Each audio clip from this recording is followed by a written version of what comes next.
So good morning students. So last class lo manam database గురించి చదువుకున్నాం కదా. So ఈ క్లాస్లో మనం డేటాబేస్ మేనేజర్ గురించి తెలుసు. So let us learn about database manager. So who is a database manager and what is a database manager? So database manager అని అంటే అనేది ఏంటంటే it is a module or జనరల్గా మీకు సింపుల్ లాంగ్వేజ్ చెప్పుకుంటే it is like an option or it is like a module that provides interaction between, that acts like an interface between low level database and application program. So సింపుల్గా చెప్పాలంటే తెలుగులో చెప్పాలంటే database manager అనేది మనం ఏ డేటాని అయితే డేటాబేస్లో సేవ్ చేసి ఉంచాము, ఓకేనా, డేటాబేస్లో ఉన్నటువంటి డేటాకి ప్లస్ ఆ కంప్యూటర్లో మనం పైన వాడే అప్లికేషన్ ఏదైతే ఉంటుందో, ఓకేనా, ఆ అప్లికేషన్ ఏదైతే ఉంటుందో ఆ రెండింటి మధ్యన ఇంటరాక్షన్ ప్రొవైడ్ చేసేదే లేదా ఇంటర్ఫేస్ ప్రొవైడ్ చేసేదే డేటాబేస్ మేనేజర్. ఓకే, సో అంటే మళ్ళీ చెప్పాలంటే డేటాబేస్ మేనేజర్ అనేది ఏం పని చేస్తుంది అంటే ఒక డేటాబేస్లో డేటా అనేది ఉంటుంది, ఆ డేటాకి ప్లస్ మనం కంప్యూటర్లో పైన యూజ్ చేసే అప్లికేషన్ ఏదైతే ఉంటుందో, ఓకేనా, ఆ రెండింటి మధ్యన లింక్ ప్రొవైడ్ చేయడానికి రిలేషన్షిప్ ప్రొవైడ్ చేసేదే డేటాబేస్ మేనేజర్. సింపుల్గా చెప్పాలంటే okay, database manager is a module that acts like an interface between okay the database and as well as the application program. Okay, so what are the responsibility? So database management అంటే తెలుసుకున్నాం కదా. So what are the responsibility of database? Database అనేది ఏం చేస్తుంది అని అంటే first one is interaction with file manager. So మనందరూ తెలుసు ఫైల్ మేనేజర్ అంటే మనం డేటాబేస్లో కొన్ని ఏదైతే ఇన్ఫర్మేషన్ మనం స్టోర్ చేస్తున్నామో, ఓకేనా, డేటా అనేది మనం స్టోర్ చేస్తున్నామో అదంతా కూడా ఒక పర్టికులర్ ప్యాటర్న్లో అది సేవ్ అయి ఉంటుంది, ఇష్టం వచ్చినట్టుగా సేవ్ చేయడానికి ఉండదు. ఓకేనా, నా that pattern is called as file manager. File manager ఏం చేస్తుందంటే మనం మనం స్టోర్ చేసిన ప్రతి డేటాని కూడా అది ఎలాంటి డేటా అనేది తెలుసుకొని ఆ పర్టికులర్ డేటాని ఒక్కో ఫైల్ రూపంలో అది మనకి స్టోర్ చేసి పెడుతుంది. ఓకేనా, ఈ ఫైల్స్ అన్నిటిని మేనేజ్ చేసేది ఫైల్ మేనేజర్. ఓకేనా, సో డేటాబేస్ మేనేజర్ ఏం చేస్తుంది, ఫస్ట్ డేటాబేస్లో ఉన్న ఆ ఫైల్స్ ఏవైతే ఉన్నాయో వాటన్నిటితో కూడా ఇది ఇంటరాక్ట్ అవుతుంది. ఏ ఫైల్ ఎక్కడ ఉంది, అందులో ఏ డేటా స్టోర్ చేసింది, ఆ ఫైల్ నేమ్ ఏంటి అనే అన్ని డీటెయిల్స్ కూడా ఈ డేటాబేస్ మేనేజర్ దగ్గర ఉంటాయి. ఓకేనా, నెక్స్ట్ వన్ సెక్యూరిటీ ఎన్ఫోర్స్మెంట్ అంటే మనకి ఎప్పుడైనా డేటా లాస్ అవ్వడం కానీ లేదా పర్మిషన్ లేకుండా వేరే వాళ్ళు ఎవరైనా మన డేటాని తీసుకోకుండా చేయడమే సెక్యూరిటీ ఎన్ఫోర్స్మెంట్. ఓకేనా, and next one is backup and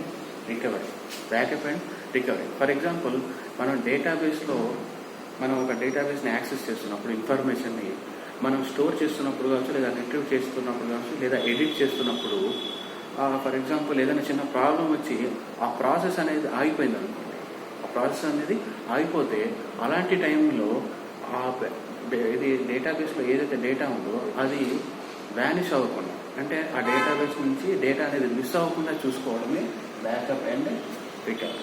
so ఇది కూడా ఎవరు చేస్తారు? Database manager. ఓకేనా, next one is concurrency control అంటే ఏమీ లేదు.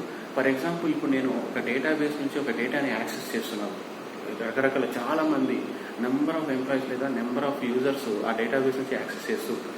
సో అలాంటప్పుడు ఎవరికి ఫస్ట్ డేటాని పంపాలి, ఎవరికి నెక్స్ట్ పంపాలి, సో సీరియల్ వైజ్, ఓకేనా, లైన్ వైజ్ లేదా సీరియల్ వైజ్ ఆ డేటాని ఒకరికి నుంచి ఒకరికి పంపించడమే concurrency control. Next one is authorization control అంటే ఏమీ లేదు.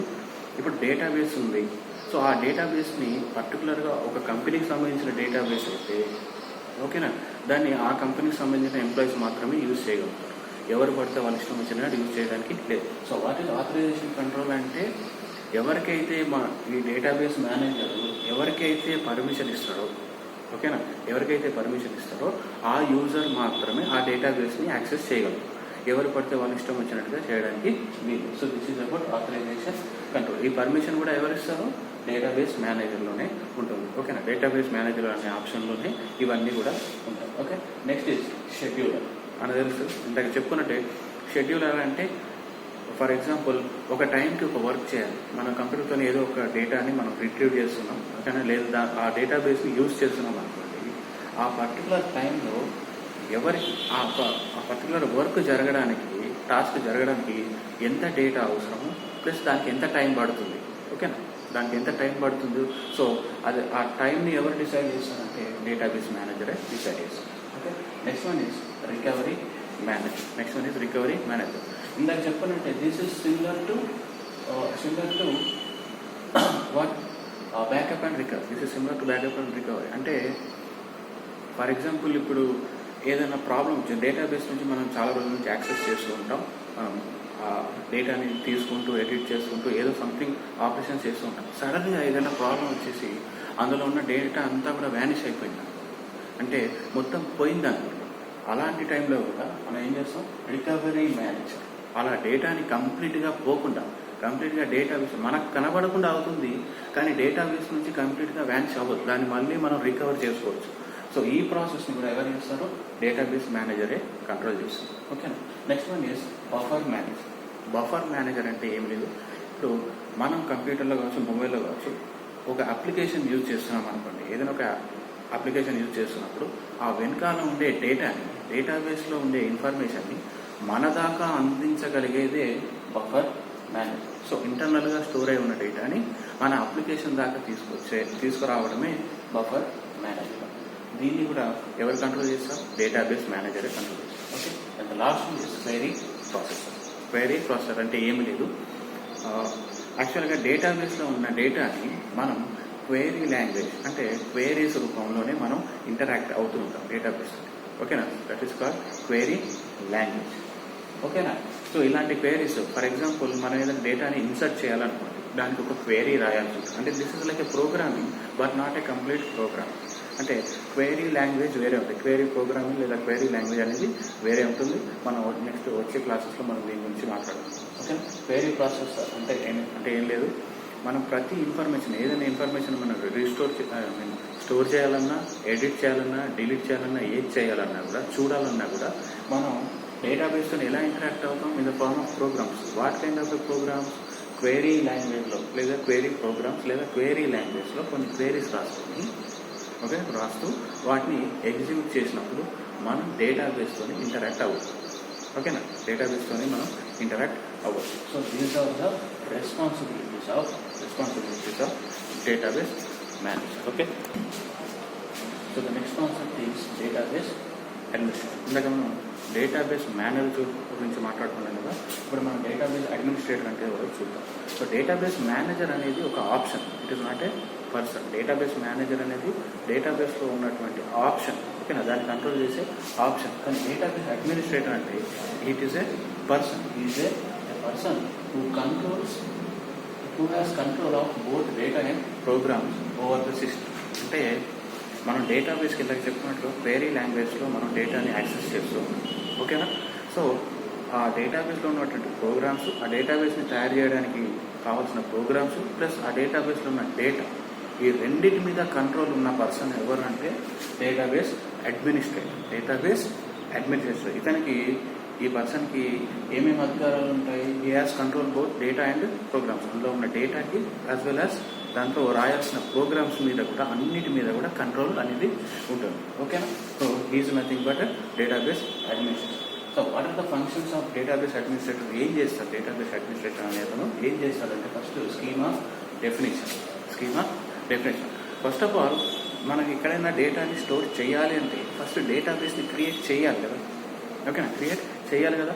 అలా క్రియేట్ చేయాలంటే ఆ డేటాబేస్ అనేది ఎలా ఉండాలి, ఆ డేటా యొక్క ఫార్మాట్ ఏంటి, ఆ డేటాబేస్ అనేది దాని డిజైన్ ఎలా ఉండాలి, అందులో ఎలాంటి డేటాని స్టోర్ చేస్తాం, ఏ ఫార్మాట్లో స్టోర్ చేస్తాం అనేది ఇవన్నీ చెప్పడాన్ని మనం ఏమంటాం, స్కీమ్ ఆఫ్ డెఫినేషన్. మనందరూ చెప్పుకున్నాం స్కీమా అంటే ఏంటి, the overall design of a database is called as schema అంటే ఏంటి, ఓవరాల్ డిజైన్, డేటాబేస్ యొక్క డిజైన్నే మనం స్కీమా అని. ఓకేనా. సో ఈ డిజైన్ చెప్పడాన్ని మనం ఏమంటాం, స్కీమా డెఫినేషన్. సో ఈ డిజైన్ ఎవరు తయారు చేస్తారు అంటే డేటాబేస్ అడ్మినిస్ట్రేటర్ తయారు చేస్తారు. ఓకే, ఇది first. Next one storage structure. అంటే మనం ఓవరాల్గా డిజైన్ అయితే చూసాం, దాన్ని స్కీమా డెఫినేషన్ అంటాం. ఓకే, అది అట్లా డిజైన్. కానీ మళ్ళీ ఈ డేటాని ఏదైతే స్టోర్ చేస్తున్నామో అది ఏ ఫార్మాట్లో స్టోర్ అయి ఉండాలి అనేది చెప్పడమే స్టోరేజ్ స్ట్రక్చర్. ఏ ఫార్మాట్లో స్టోర్ అయి ఉంది, దాన్ని ఎలా చేస్తాము, ఎలా స్టోర్ చేస్తాము, by using data definition language. There are two languages, DML and DDM. ఓకేనా, data manipulation language, data definition language. దీని గురించి నెక్స్ట్ క్లాస్ మనం చెప్పుకుందాం. ఓకేనా, ఈ రెండు లాంగ్వేజెస్ యూజ్ చేసుకొని మనం ఏం చేస్తాం, ఆ యొక్క డేటాని దాంట్లోకి సేవ్ చేయడం జరుగుతుంది. ఓకేనా, సో స్టోరేజ్ స్ట్రక్చర్లో ఎలా ఉంటుంది అంటే ఇప్పుడు మనం ఒక డేటా ఇప్పుడు స్టూడెంట్ డీటెయిల్స్ మనం సేవ్ చేయాలి. ఫర్ ఎగ్జాంపుల్ ఒక కాలేజు, ఒక స్కూలు, కాలేజు, యూనివర్సిటీ ఏదో ఉంది. స్టూడెంట్ డీటెయిల్స్ మనం సేవ్ చేయాలంటే స్టూడెంట్స్ డీటెయిల్ని మనం స్క్రిప్ట్ లాగా పారాగ్రాఫ్ రాసినట్టుగా రాయలేం కదా. సో ఆ డేటాని మనం ఏ రూపంలో స్టోర్ చేస్తుంటాం, in the form of tables.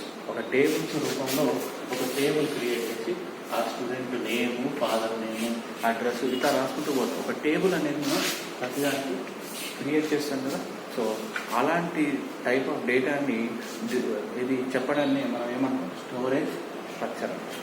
ఓకేనా, స్టోరేజ్ స్ట్రక్చర్. ఆ డేటాబేస్ ఎలా ఉండాలి, అందులో ఎలాంటి డేటా అనేది స్టోర్ అయి ఉండాలి, దాన్ని ఎలా స్టోర్ చేస్తాం, by using DDL or DML అంటే data definition language, data manipulation language. Two languages use చేసి అందులో మనం స్టోరేజ్ చేస్తాం.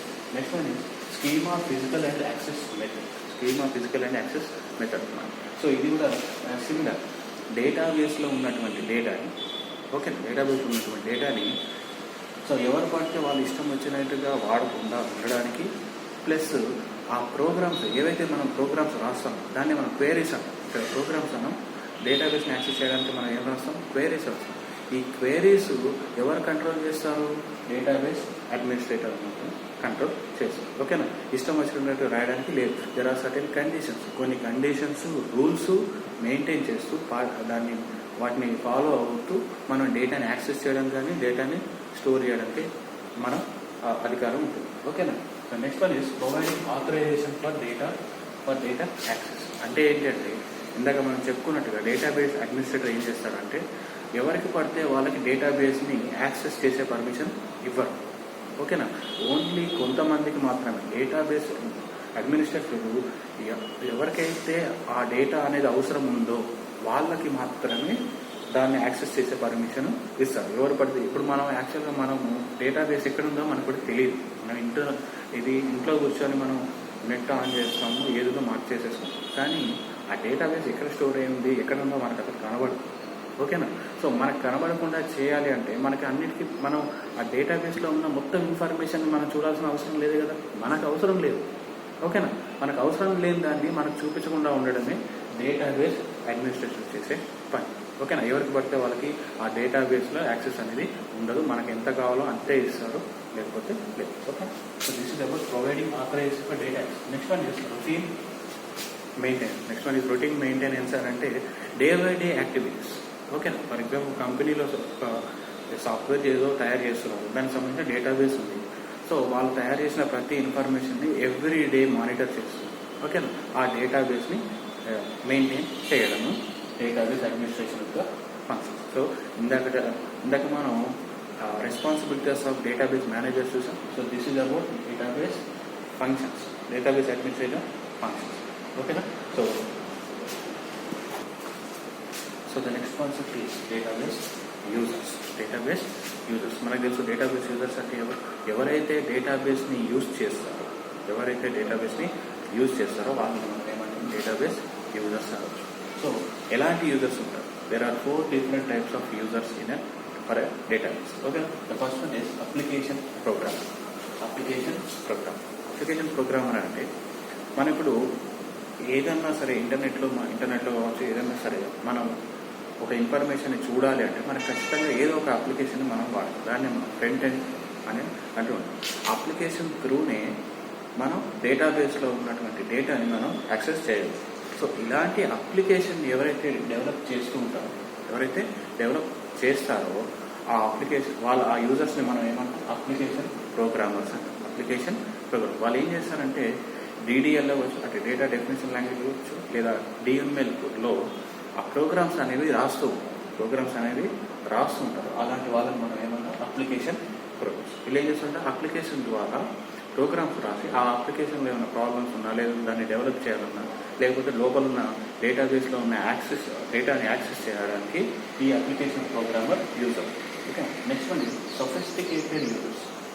సొఫిస్టికేటెడ్ యూజర్స్ అంటే సొఫిస్టికేటెడ్ యూజర్స్ అంటే ఎవరు అని అంటే ప్రోగ్రామర్స్ అనే చెప్పు, సింపుల్ ప్రోగ్రామర్స్. వీళ్ళు ఏం చేస్తారంటే ఏదైనా ఒక ప్రోగ్రామ్ తీసుకుంటే అంటే క్వేరీస్, ఇందాక మనం అప్లికేషన్ ప్రోగ్రామర్ అంటే ఎవరు, ఆ అప్లికేషన్ని డిజైన్ చేసే వాళ్ళని అప్లికేషన్ ప్రోగ్రామర్స్ అంటారు.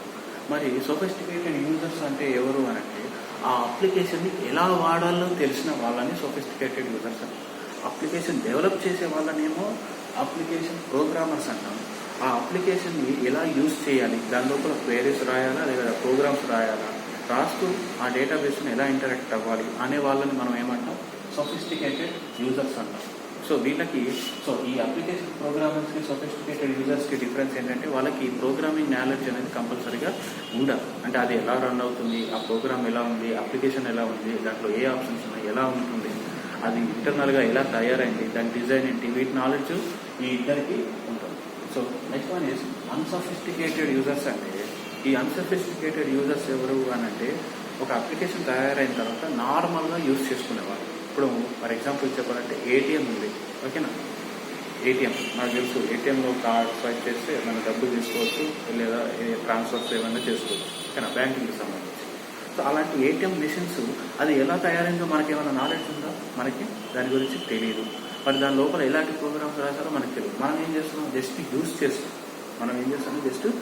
చేస్తున్నాం. ఇలా యూజ్ చేసే మనలాంటి వాళ్ళు మనం ఏమనుకోవచ్చు, అన్సొఫిస్టికేటెడ్ యూజర్స్ అంటే మనకి దానికి సంబంధించిన నాలెడ్జ్ పెద్ద ఉండదు. అంటే బ్యాక్గ్రౌండ్లో ఎలా తయారు, దాన్ని వాడటం మాత్రమే తెలుసు, ఎలా వాడాలో తెలుసు, కానీ అది ఇంటర్నల్గా ఎలా తయారైంది, దాని డిజైన్ ఎలా ఉంటుంది, ఆ విషయాలన్నీ కూడా మనకి తెలియదు. జస్ట్ మనం వాటిని యూజ్ చేసుకుంటాం, వెళ్ళిపోతాం, ఓకేనా. కానీ ఆ డీటెయిల్స్ అన్నీ తెలిసిన వాళ్ళు ఎవరు, application programmer and sophisticated users. The last one is specialized users. Specialized users అని అంటే ఎవరైతే ఈ అప్లికేషన్ ప్రోగ్రామ్స్ డెవలప్ చేసిన తర్వాత, ఓకేనా, ఈ డేటాబేస్ని కావచ్చు, మొత్తం ఆ సిస్టమ్ని మొత్తాన్ని కూడా ఎవరైతే కంట్రోల్ చేస్తూ ఉంటారో వాళ్ళని మనం ఏమంటాం, స్పెషలైజ్డ్ యూజర్స్. రేపు ఏదైనా ప్రాబ్లం వచ్చిందనుకోండి, అప్లికేషన్లో కావచ్చు, డేటాబేస్లో కావచ్చు, మొత్తం సిస్టంలోనే ప్రాబ్లం వచ్చిందనుకోండి, మనం ఎవరిని పిలుస్తాం, స్పెషలైజ్డ్ యూజర్స్, ఓకేనా. వీళ్ళకి ప్రతి ఒక్క దాని మీద కూడా వీళ్ళకి నాలెడ్జ్ ఉంటుంది, ఇది కంప్లీట్లీ డిఫరెంట్గా ఉంటుంది, ఓకేనా. These are the types of users of database. By this is the end of our first unit. దీని గురించి ఇంకా కొన్ని డీటెయిల్స్ ఉన్నాయి, దాన్ని మనం నెక్స్ట్ క్లాస్లో డిస్కస్ చేద్దాం. చిన్న టాపిక్ ఉంటుంది, 5-10 minutes, ఓకేనా. We have covered almost all the syllabus in this unit, ఓకేనా. నెక్స్ట్ క్లాస్లో మనం మిగిలినటువంటి కాన్సెప్ట్ కూడా మనం కవర్ చేస్తాం, ఓకే.